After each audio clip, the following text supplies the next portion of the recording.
So just a quick heads up before the video starts, this video contains major spoilers for the ending of Act 1 and slight spoilers for Act 2 of Clair Obscur Expedition 33. If you haven't finished those parts of the game already and you really care about spoilers, I suggest you come back once you get the achievement for unlocking every party member. Now with that out of the way, let's begin.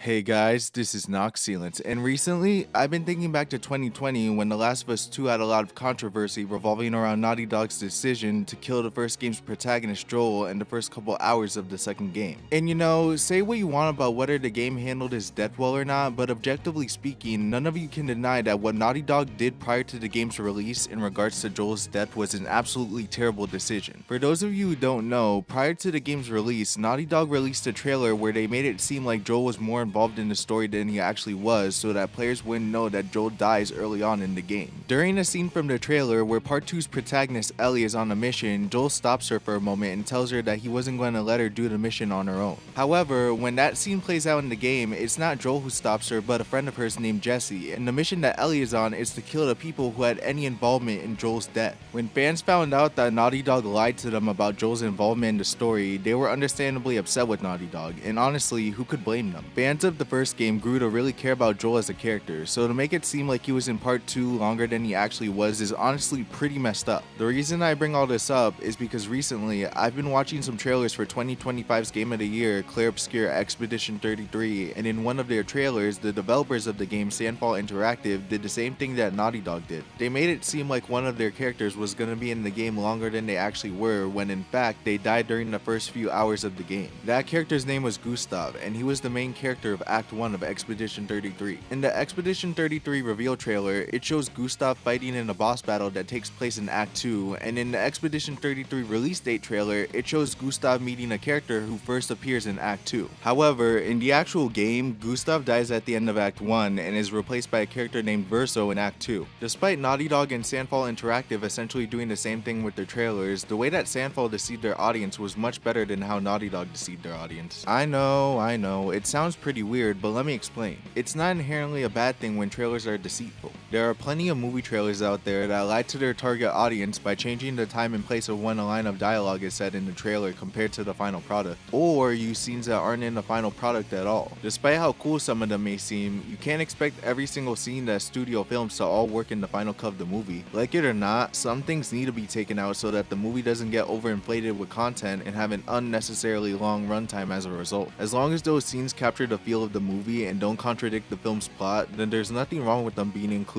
in the trailer. The problem with the trailer for The Last of Us Part 2 isn't that it lied, it's how it lied. Fans of The Last of Us Part 1 grew to truly care for Joel after playing as him for the majority of the game. Sure, he wasn't really a hero or a good guy, evidenced by him willing to kill innocent people in order to survive his apocalyptic world, but he's still a well-written and relatable character. The start of the apocalypse led to his daughter getting killed, causing him to become hard-hearted and cynical. It's not until he meets and gets to know Ellie that he starts showing a more happier and relaxed side of himself. Although he and Ellie start off pretty rocky, Joel comes to truly care for her and develops a type of father-daughter relationship with her. When it's revealed that Ellie could help create the cure for their world's zombie outbreak, but it would be at the cost of her life, Joel killed everyone who tried operating on Ellie and anyone who knew that she could potentially be used to create the cure, because he would rather save Ellie than save the world. Look, let's face it, if our world was like The Last of Us and we were forced into a similar situation as Joel, a lot of people would choose to save the people that they love over the world. And that's what makes him so well written and relatable, because he's not this hero trying to save the world or a villain willing to doom the world because he wants to see it burn. He's just a man forced to live a difficult life and puts the people he cares about over everyone else. So for Naughty Dog to mislead players by swapping out Jesse for Joel in the trailer to make it seem like Joel had a more significant role in The Last of Us Part 2 story other than being the catalyst for Ellie's journey is so manipulative, especially since Joel being part of the story was probably a deciding factor to a lot of people's decision to purchase the game in the first place. I understand that Naughty Dog didn't want their fans to find out that Joel was gonna die in Part 2, but there were better ways to handle it than to lie to them. They could have just included a few scenes where Joel and Ellie are actually together in-game and have the rest of the trailer be scenes where Ellie is on her mission without actually showing any dialogue that her mission is to get revenge for Joel. It's simple, it provides an air of mystery, it doesn't reveal Joel's fate, and most importantly, Naughty Dog wouldn't seem so underhanded for doing that. Now some of you might be wondering, but Noct, how is it that Sandfall Interactive handled lying to their players better than Naughty Dog when you just gave gave Naughty Dog a hard time for lying about Joel, and my response to that is pretty simple. Expedition 33 is Gustav's first and only appearance in the Claire Obscure franchise, so it's not like he could be considered a major selling point of the game to anyone. Yes, Gustav was a well-liked character, yes, it was incredibly sad for many players when Gustav died, and yes, the trailers did manipulate people into believing that he would be more involved in the story than he actually was, but nobody knew who Gustav was until they played the game. And it's because of that reason that Sandfall's lie works really well for their story. No one was expecting Gustav to die, or if they did, they weren't expecting him to die so early on in the game. However, instead of players getting angry at being lied to like with Joel's death,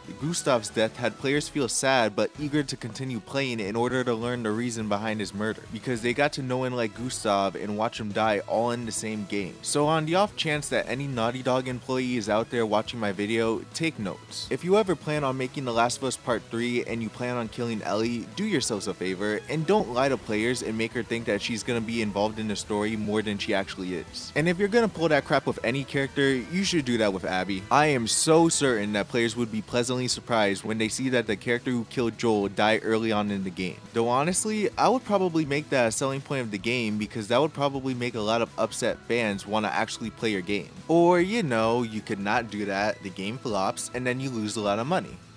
That works too. And with all that being said, thank you so much for watching. If you liked the video and you want to show support, like, comment, subscribe, and follow me on Twitter and Odyssey. Have a good night, guys, and until next time, lights out.